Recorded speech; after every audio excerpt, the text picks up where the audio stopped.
Betah di AC Milan, Theo Hernandez tolak tawaran 3 klub top Eropa. Theo Hernandez mengaku sudah sangat keras membela AC Milan. Tak heran Theo menolak tawaran dari 3 klub top Eropa pada musim panas tahun ini, yakni Manchester City, Paris Saint-Germain, dan Chelsea.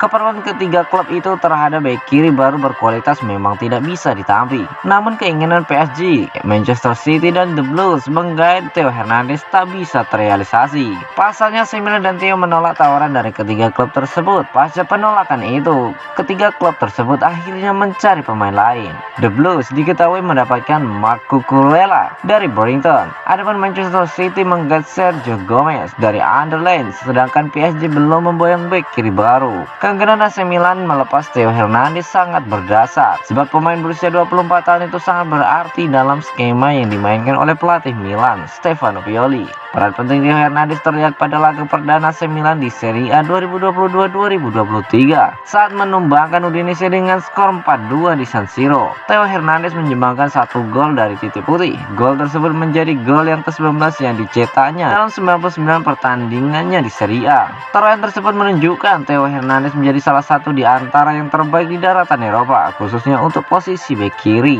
Pioli bahkan sempat kaget melihat ada nama Theo dalam daftar nominasi Ballon d'Or 2022. Menurutnya ex pemain Real Madrid itu sangat layak masuk nominasi. Theo didatangkan dari Real Madrid pada 2019 silam dengan mahar 20 juta euro. Jumlah tersebut ternyata melebihi ekspektasi Rossoneri untuk kemampuannya di atas lapangan. Perjalanannya bersama AC Milan bisa dibilang begitu sempurna. Torehan 1 gelar Serie A 2021-2022 turut melengkapi penampilannya yang istimewa itu. Theo dan Milan sejauh ini masih satu hati, keduanya sama-sama senang bekerja sama. Theo yang baru saja memperbarui kontraknya sampai 30 Juni 2026 mengungkapkan ada sejumlah klub besar tertarik padanya pada musim panas ini. Ya betul bahwa ada banyak tim yang menginginkan saya, tetapi saya hanya memikirkan Milan dan saya bertahan, kata Theo Hernandez dikutip dari Semper Milan. Paolo Maldini juga mengatakan hal yang serupa saat Manchester City, PSG, dan Chelsea datang melemparkan tawaran. Jawabannya tegas, Theo tidak untuk dijual.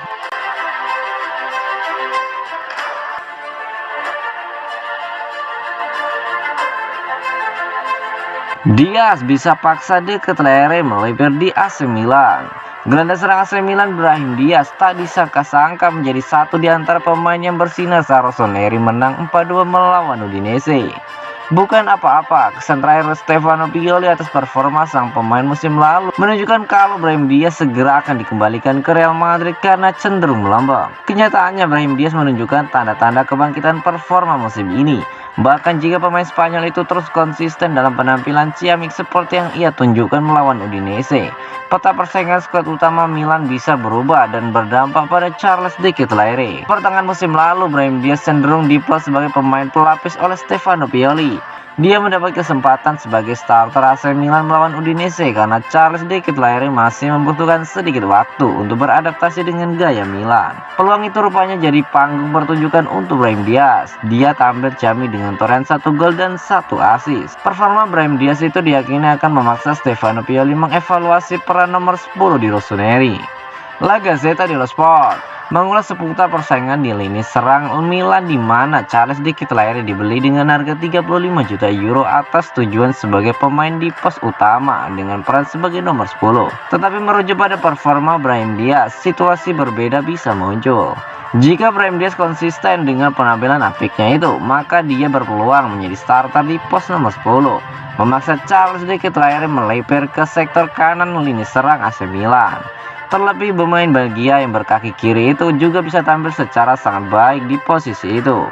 Semuanya akan bergantung pada game yang akan datang dan Brahim Diaz harus tampil sangat bagus untuk mempertahankan posisinya. AC Milan dijadwalkan melakoni laga pekan kedua Liga Italia di kandang Atalanta pada Senin 22 Agustus 2022 dini hari. Stefano Pioli full senyum di pekan kedua Liga Italia. Pelatih AC Milan Stefano Pioli mendapat kabar baik menjelang pertandingan penting AC Milan melawan Atalanta pada hari Minggu malam.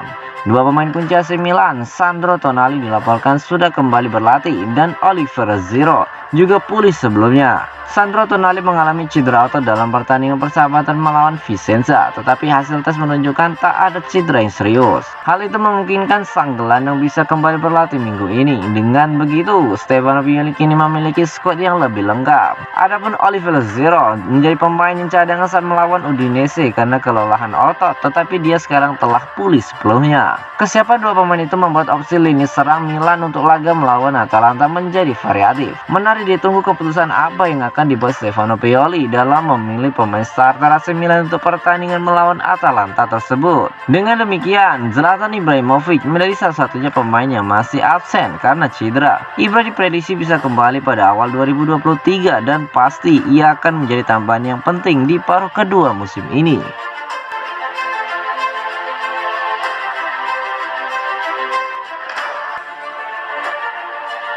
Milan mengajukan tawaran awal untuk gelandang FC Midtjylland Onyedika. Milan dilaporkan telah mengirim tawaran kepada FC Midtjylland untuk gelandang Rafael Onyedika karena mereka terus mencari pengganti Kessie. Rossoneri kehilangan gelandang Ivo berusia 25 tahun itu bulan lalu setelah kontraknya berakhir dan mereka masih perlu mencari penggantinya. Milan mengincar Renato Sanchez selama berbulan-bulan, tetapi mereka akhirnya kalah dari PSG, memaksa mereka untuk mencari penguatan lini tengah baru di tempat lain.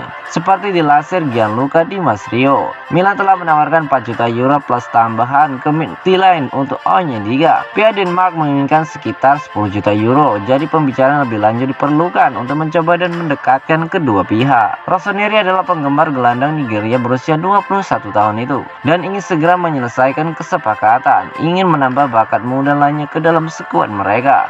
Musim lalu Onyedika membuat 48 penampilan di semua kompetisi untuk Midtjylland dengan total waktu 4086 menit. Pada saat itu ia mencetak 4 gol, memberikan 3 assist dan mendapatkan 15 kartu kuning, memainkan peran kunci di depan pertahanan.